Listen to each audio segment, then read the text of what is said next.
Como toda criança portadora de deficiência, eu dependia da colaboração das pessoas para quase tudo. Minha deficiência é resultado de paralisia infantil. Na escola, meu ritmo era um pouco mais lento que o das outras crianças. Por isso terminei a 4ª série do curso fundamental um pouco mais tarde que os outros alunos da minha idade. Sem me dar conta, eu estava crescendo, deixando de ser criança, e foi assim, distraído, que entrei na adolescência, que foi a descoberta de novos mundos para mim. Eu usei a palavra distraído porque eu acho que é assim que a maioria das pessoas entra e sai nas fases da vida. Não existe um sinal de alerta avisando que você não é mais criança, mas também você ainda não é adulto. Claro que tem uma hora que nossas fantasias deixam de ser infantis e se tornam menos inocentes.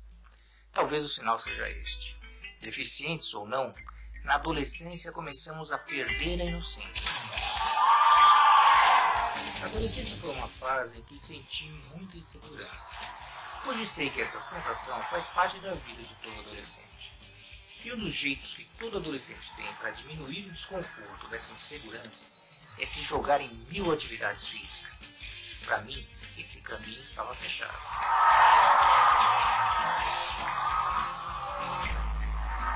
Fisicamente limitado, eu não tinha como acompanhar meus colegas. E é claro que nesses momentos, minha diferença pesava. Por outro lado, meus amigos começavam a tomar consciência do corpo deles, coisa que eu fazia desde pequeno. Mas ao contrário deles, naquela época, eu me preocupava era com outras questões. Sabia que teria novos obstáculos a vencer, mas não sabia exatamente quais. Logo percebi que, para enfrentar determinadas situações, eu ia continuar precisando de ajuda das pessoas. Mas essa ajuda seria mais limitada que antes. A cada ano, a cada mês, a cada dia, as decisões mais importantes que tinha que tomar dependiam, cada vez mais, só de mim. Eu mesmo tinha que dar um jeito de fazer mais coisas sozinho. Eu continuava contando com a ajuda dos meus pais, de alguns colegas e dos professores também. A novidade é que eu tinha vários professores, um para cada matéria, e eu tive que me adaptar a cada um deles e eles a mim. Alguns escreviam devagar na lousa, outros eram tão rápidos para escrever quanto para apagar. Estes eu não acompanhava porque, como era mais lento, às vezes não conseguia copiar tudo. Daí, o jeito era levar alguns cadernos de colegas para casa, ou, quando o professor era camarada, ele mesmo me emprestava suas anotações. As aulas de desenho eram as piores. Eu tinha muita dificuldade de usar o material. Se é uma criança que apresenta, por exemplo, uma hipotonicidade muscular, e ela precisa de mais tempo para executar as atividades dela, cabe esse professor ter uma flexibilidade, ter uma tolerância maior. Você colocar fita adesiva na mesa dessa criança para que ela possa fazer atividade e não derrube, ela tem um controle maior, inclusive até de postura. Existem borrachinhas no mercado que você coloca no lápis. No caso de crianças que apresentam uma hipotonicidade muscular, facilita o movimento de apreensão na hora dela escrever. No caso desse aluno que é tetraplégico, ele tem sempre a ajuda de um colega para escrever, escrever a prova dele. A não ser uma prova em forma de teste que ele mesmo, com a boca, ele escreve. Para desenhar, muitas vezes tinha que usar as duas mãos. Isso para mim era impossível. Contava com a ajuda de alguns colegas, e de uma em especial. Ela se chamava Silvia. Eu gostava muito quando Silvia me ajudava, mas quando ela chegava perto, eu ficava meio nervoso, meio ansioso, ou tímido, não sei direito. E eu ficava esperando o momento de sentir o toque dos dedos dela na minha mão ou no meu braço. E acredite, o corpo dela tinha um perfume que eu adorava sentir. Eu e meus colegas estávamos entrando na fase em que o corpo muda de uma hora para outra. Por exemplo, apareciam pelos em várias partes do corpo, espinhas e, às vezes, aquele riso metálico de aparelho nos dentes. A voz também desafinava de vez em quando. Pensando bem, era uma coisa muito esquisita. Eu me dedicava a fazer o que eu chamo hoje de inventário das diferenças. Como as pessoas eram, como se vestiam. Estava dando maior importância para a aparência física, fato para o qual não dava a mínima antes. Isso não era nada fácil.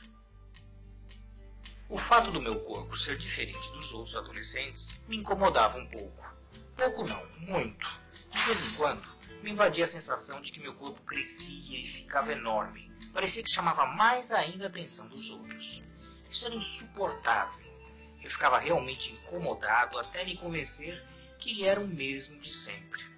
Antes eu andava de uma forma diferente dos meus amigos e nunca havia me importado com isso. Agora, importava muito. Bom seria não chamar tanto atenção, mas não tinha jeito. Falar de adolescência é falar de um momento de crise. Uma crise que se assemelha àquela fase quando a gente era bebê, onde a gente buscava o acolhimento e a recepção do mundo que nos cerca. Na adolescência, há uma retomada dessa busca de ser aceito e recebido pelo meio. Só que há uma diferença. Na fase de bebê, ainda há a dependência. Na fase de adolescente, há a busca da liberdade. E como é buscar essa liberdade? A partir da apresentação de um corpo que é a nossa personalidade, que é a nossa identidade. Um corpo que, no caso da deficiência física, vai estar marcado por uma diferença. Ele tem um corpo diferente, ele pode ter pernas diferentes, ele pode ter pênis diferentes. Tá? Se for uma mulher, ela pode, diferente da maioria das mulheres, não encontrar a sua sensualidade numa bunda. Por quê? Porque sua bunda está sempre escondida atrás de uma cadeira de rodas, né? E ela acaba tendo que construir a sua sensualidade em cima de um olhar, em cima de explorar mais os seios, os braços, a forma de falar, né? Com certeza, esse adolescente vai se perguntar: como é que eu posso me aproximar do outro? Como é que esse olhar vai me chegar? Será um olhar de acolhimento? Será um olhar de rejeição? É preciso colocar palavras sobre a experiência. É preciso que os pais e professores possam abrir o diálogo para que esse sofrimento, essa angústia possa ser dita, possa ser colocada em palavras. A partir do momento em que a família ela tem uma estrutura para receber esses conflitos, com certeza eles vão diminuindo, eles vão se reformulando e a tendência é esse adolescente poder se inserir socialmente, poder ser aceito. As meninas chamavam a atenção dos meninos muito mais do que antes. Eu ficava matutando. Será que as meninas iriam gostar de mim do jeito que sou? Será que eu ia conseguir arranjar uma namorada? Eu achava que elas teriam vergonha de sair com um cara como eu. Nós começamos a perceber que a Natasha estava passando da infância para a adolescência, basicamente porque ela começou a apresentar algumas mudanças de comportamento. Ela começou a ficar um pouco mais quieta, preferiu se isolar um pouco, começou a se tornar um pouco mais agressiva, né? E nós começamos então a ter que trabalhar um pouco a cabeça dela com relação a isso. Ela começava a se achar um patinho feio e nós começamos... Ela dizia sempre: eu sei que eu sou feia, mãe, eu sei que eu não sou bonita, a Mônica é mais bonita do que eu. Realmente ela não era nada vaidosa, ela era... Hoje ela é vaidosa, ela não sai sem botar um brinco, ela passa batom, né? Hoje ela é vaidosa, hoje ela se cuida melhor, quer sempre estar cortando o cabelo,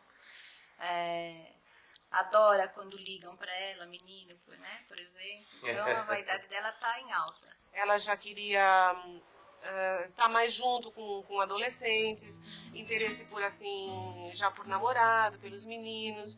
E dentro de casa ela tinha preferência mais a ficar dentro do quarto, ouvindo música, e numa atitude até de mais isolamento, às vezes dentro de casa, e telefonar para as amigas, né? Isso era muito importante para ela estar sempre ligando para as amigas.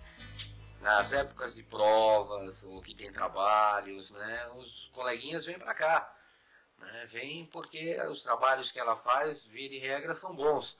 Então, o grupo dela é sempre mais forte. Olha, minha primeira providência foi, assim, passá-la para uma escola onde esse convívio com outros adolescentes pudesse se realizar, né? E aí, a partir daí, assim, incentivar mesmo, estimular a participação em danceterias, acampamentos, também a prática de esportes, né? Porque era importante tanto para o desenvolvimento físico dela, como a parte emocional, como o convívio com outros atletas. Algumas vezes tentava falar com meus colegas sobre as garotas e sobre o que eu sentia. Percebi que havia várias diferenças entre o jeito deles falarem das garotas e o que eu sentia. É como se eles não acreditassem ou não aceitassem que alguém com as minhas limitações pudesse pensar ou sentir o mesmo desejo que eles sentiam. Era e sou deficiente, mas também era e sou homem. Até hoje, eu vejo que tem gente que pensa como eles. O fato é que estava insatisfeito com o meu físico e isto me provocava preocupações e acanhamento.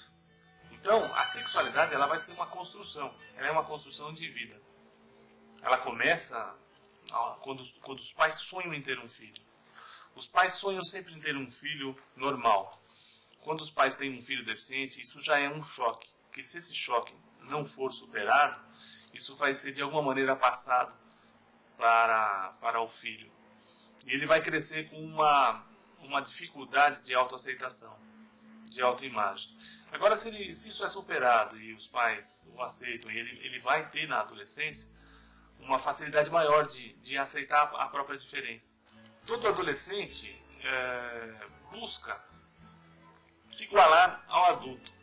Então, quando ele busca uma revista erótica, quando ele busca usar uma camisinha, mesmo que ele nunca tenha tido uma relação sexual, e mesmo que ele nem queira ainda ter, ele está buscando o modelo do adulto.